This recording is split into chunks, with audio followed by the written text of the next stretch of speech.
I'm here with Richard Kroll, who's one of the organisers of this great event that's happening today. They've got Paul Davis playing, Chris White, David Hillier, ex-Arsenal players, Woody, good friend Woody's out there. Hold on, why are you not out there playing? What's going on? A bit of rain, you bottled it. Got a bit of a belly in and I'm retired, so I'm just, I'm the manager of the other team. So Woody's Wanderers, so just helping to organise the event. Me, Woody, my two brothers Andrew and Luke, and Nick Davis. We've all been affected by cancer. Our parents have passed away within the last sort of 5 years, all within a short space of time. So it was kind of like, hang on a minute, we're all mates, we're all being affected by the same thing. We've got to try and do something. And so obviously Woody's connections with what he does. I'm an Arsenal fan. Unfortunately, my brother's a Spurs fan, so that's not a happy household. I saw those Lloris boots over there. I was wondering what they were doing there. Yeah, so we've got some Lloris boots to go in a raffle. We've got some Jack Wilshere signed Arsenal shirts, and some of the players that are playing signed some of the shirts. So we're going to do a big raffle at the end of the game. Hopefully we can keep it all dry and keep out of the rain. So. And you know what, you've got a good turnout considering the rain. This is pouring with rain out there. You've got a good turnout. We done it about 3-4 years ago, and it was the same thing then, loads of weather. Rain then? Yeah. But then it was a lot rawer, a lot sooner with people passing away, and there was literally thousands of people here. Obviously not quite the same turnout, but still everyone's turned out, paid their money to get in, and it's all going towards Macmillan, good cause. And all the celebrities and the ex-players, Paul Davis, etc., David Hillier, as you said, it's just great that they've given their time up for this. Some of them you can see they used to play. They're old guys. They still got it. The way they're just nonchalantly walking around, but just flicking the ball around, scoring goals. Yeah. You're here with a legend. This guy is a true legend. Paul Davis used to play for Arsenal. When I was growing up, I used to watch this guy and sometimes pretend that I was you as well. And it's a real honour. And first of all, Paul, tell us what you're doing here. You got your boots back on, you're playing. What's this event all about?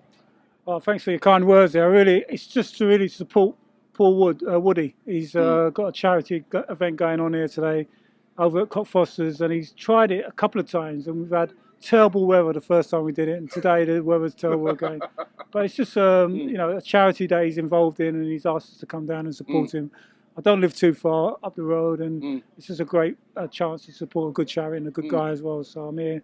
I'm going to put on the old boots and see what I can do for him. And you're still looking good. You're still looking trim, man. We've been doing some pre-season or something. I'm trying my best, It's tougher as you get older. It's getting harder, but I try and support whatever I can. I do a little bit of gym work in the gym, and I play a few charity games. Obviously, I go down and watch the Arsenal whenever I can.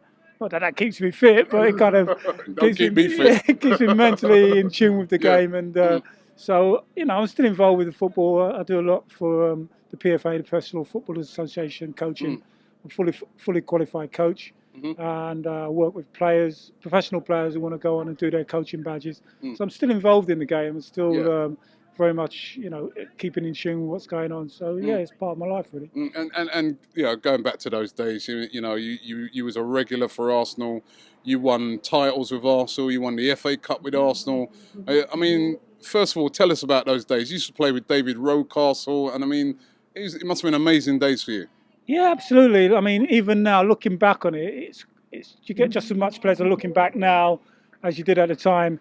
And, the enjoyment you gave so many fans like yourself, you don't realise how many people are actually watching you perform when you're doing all this stuff. It's only afterwards, you sit back and you think, actually, there's so many people that really enjoyed what you did. I get it all the time now, people coming up. The Arsenal fans have been fantastic, and they are great fans, and they appreciate good play. So, for me, it was a lifelong dream to play for Arsenal. I was an Arsenal supporter when I was 9, 10. And to actually play for such a great club and still be involved in some way or other, it's just a fantastic experience. What was the highlight of your career? The highlights were my debut, obviously in '79 against Spurs, 2-1 we won over there. Fantastic debut to have, and then obviously that's always a way to endear yourself to the Arsenal fans. Absolutely, I was 17, and that will always stick in my mind. And then obviously Anfield '89 up there.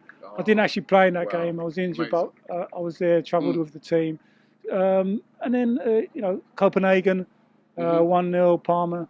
I suppose, the the big wins are obviously the big occasions that remember things by. But it's a fantastic club, fantastic to have been a part of such an amazing club, and I just feel really, really blessed and lucky that I had the opportunity to do that. What do you think now when you see the sort of, I asked this to all the old players, I've asked Ian Wright this, I've asked Ray Parler this, when you see these guys now, the wages they're on and stuff like that, do you think to yourself, I wish I was around now instead? Or, do you just say, listen, fair play, it's just a different time? Absolutely, you have to just say, well, it's fair play, because if you started thinking about it too much, you'd be thinking about. I mean, what would you be on? I mean, come on, you was one of the top guys. I don't know what I'd be on, but it'd be a lot more than what I was on. I think, back then we got, relatively our pay was, reasonably good. I mean, Arsenal at that time wasn't one of the bigger players, although we were quite successful. But I think, the players get what they get now because of the TV money. It wasn't there when we were playing. Fair play. They're the performers. They're the guys that the fans are coming to watch and coming to see. So they should get the money. Yeah. And you know what, you just saying obviously that you're still involved a lot in the game, coaching and stuff like that.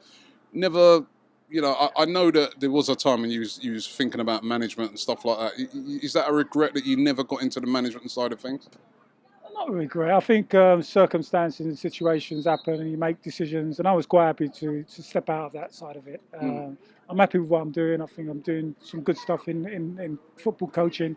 And I'm just glad my career's gone well, and I'm happy with what I'm doing now. So, I guess. Yeah, and I know you do a lot of stuff to do with Kick It Out, and you've been involved in that, that's great work as well. Yeah, I think there's a lot to do in football. I think there's a lot of stuff that needs to be improved. Black coaches, black managers, players like myself wanting to step into that area of. And the numbers are pretty small at the moment. We've got 5 or 6. That are, I was actually going to ask you about that. Do you ever look on it, because that's one of me personally as a black fan. I'd like to see more black managers, and that's why I say with you, I always thought that you could be one of them.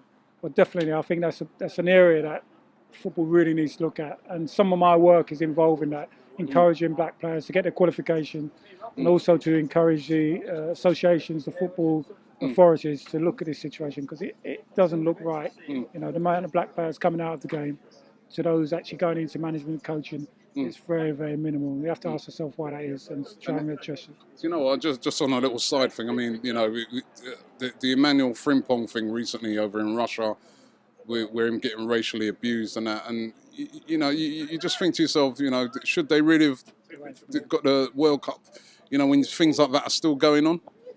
Yeah, I mean, in this day and age, we're not expecting that sort of stuff going on, but it is going on, and we have to stand up against it and fight against it, and make sure that we try and eradicate all this other stuff. Listen, thanks very much, and guys, there you have it. Listen, I remember last time this place was mobbed by Arsenal fans. Make sure you get down there. He's spot on. There's so many places to eat, and you can really make a great occasion of it when we beat Chelsea on Sunday. It's going to happen. This is our place now. We own this. Wembley, the shops, they're welcoming. I love it down here.